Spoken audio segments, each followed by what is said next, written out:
बिस्मिल्लाहिर्रहमानिर्रहीम। पाकिस्तान से सबसे बड़ी खबर यही है कि जो लिम्स में बच्चों ने पूरे पाकिस्तान की न्यू जनरेशन की नुमाइंदगी की है, उसने आसम मनीर और रजीम चेंज के अफीसों का 2 साल का प्लान खाक में मिला दिया है। उन्होंने हर वो सवाल पूछा है जो पाकिस्तान के नौजवानों के जहन में है, पढ़े लिखे लोगों के जहन में है, आम आदमी के जहन में है।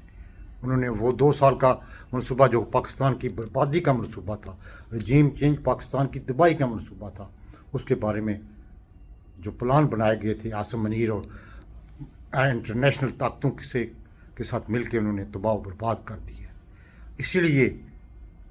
पाकिस्तान में इलेक्शन नहीं करवाए जा रहे, इसलिए पाकिस्तान में आइन की खिलाफ वर्जी की गई, 90 डेज़ में इलेक्शन को नहीं करवाया गया। इसलिए आपके सामने है कि 2 साल से जो कुछ हो रहा है और ख़ासकर 9 मई के बाद जो कुछ हुआ है वो भी पाकिस्तान की हिस्ट्री में कभी नहीं हुआ। ये लोग समझते थे, इमरान खान साहब सही कहता था कि ये भेड़ बकरियां नहीं हैं, अब इनको ऐसा शौर दे दिया गया है कि वो सवाल पूछते हैं, उस सवाल के पूछने पर इनको आग लगती है इस्टेब्लिशमेंट के बंदों को, इसी के सवाल के पूछने पे इनको मौत पड़ती है। उन्होंने जो मनसूबा आसम मनीर ने पाकिस्तान के लिए बर्बादी का बनाया है, ख़ासकर आसम मनीर के आने के बाद आपको पता है कि अफ़गान महाजरीन पाकिस्तान में तकरीबन 30 साल से रह रहे थे, लेकिन इस बंदे के आने के बाद कोई इंटरनेशनल मनसूबा के पाकिस्तान को फिर दहशतगर्दी की लपेट में लिया जाए और अफ़गानिस्तान और पाकिस्तान को आपस में लड़ा दिया जाए, और उसी मनसूबे के तहत अमल करते हुए जो कुछ हो रहा है अफ़गान महाजरीन के साथ वो आपके सामने है। 30 साल से बंदा जो रह रहा है, 30 साल से उसकी जो बिज़नेस सेट थी उसको तबाह बर्बाद करने के लिए मनसूबा है कि पाकिस्तान की आम की इकानमी और नीचे चले जाए। अफ़गान महाजरीन को आप ज़बरदस्ती निकालेंगे और बाद में आपके लिए और इस मुल्क के लिए ख़तरे का अलामत बन जाएंगी,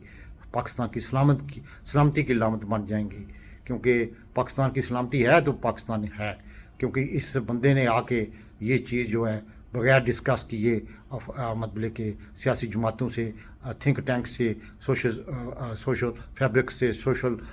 सेक्टर से इसने ऐसा मनसूबा बनाया है जो आने वाले दिनों में 6 महीने बाद, साल बाद वो पाकिस्तान में फिर दहशतगर्दी जड़ पकड़ेगी और पाकिस्तान और अपना अफगानिस्तान के तल्लुकात नहायत ही ख़तरनाक हो जाएंगे। दूसरी सबसे बड़ी बात बच्चों ने ये की है कि आप कहते हैं जी 90 डेज़ में इलेक्शन करवाएंगे, तो 90 डेज़ में सपोज टू बी 90 डेज़ में इलेक्शन होना चाहिए था। केपी की हुकूमत और पंजाब की हुकूमत गैर कानूनी तौर पर चल रही है, तो इसका क्या जवाब देंगे। उसके बाद उन्होंने कहा कि आपने जो 9 मई का वाक़या है इसको इतना ज़्यादा ख़तरनाक हद तक प्लेंटी पर चला गया कि बना दिया है कि पाकिस्तान की मतलब के बोझ से भी ज़्यादा उनको सजाएँ दी जा रही हैं 9 मई के बाद। ये भी बहुत बड़ा क्वेश्चन है जो सारी दुनिया के जहनों में था। अगर ये 9 मई का वाक़या हुआ था तो फेयर एंड फ्री मतलब कि एक जुडिशल कमीशन बनाते जिसमें जनरल भी होते रिटायर्ड, जिसमें रिटायर्ड जजेस भी होते, जिसमें सिविल सोसाइटी भी होती, वो मतलब अपनी फाइंडिंग देती तो फिर पता चलता। लेकिन ये तो एक तरफा करवाई आसम मनीर के जहन की कतार है, क्योंकि नवाज शरीफ को, सिसमारिका के सरदार को इंटरनेशनल ताकतों ने पाकिस्तान में लाने के लिए ये मनसूबा बनवाया और उस पर अमल करवा के ताकि PTI और इमरान खान और उसकी पार्टी को ख़त्म किया जाए, उसको बैन किया जाए। लेकिन अब जो सूरत हाल आज बनी है, पाकिस्तान के नौजवानों की नुमाइंदगी करते हुए लिम्स के बच्चों को मैं खराज तहसीन पेश करता हूँ। उन्होंने वही सवाल पूछे हैं जो आम आदमी के जहन में है, बच्चों के जहन में है, जो 6 करोड़ न्यू जनरेशन है वो मतलब कि अब पूछ रही है कि ये पाकिस्तान के साथ क्या खेल खेला जा रहा है, पाकिस्तान की सलामती के साथ क्या खेल खेला जा रहा है, मुल्क की सियासत के साथ क्या खेला जा रहा है, मुल्क का आइन कहाँ गया है, मुल्क का मतलब कि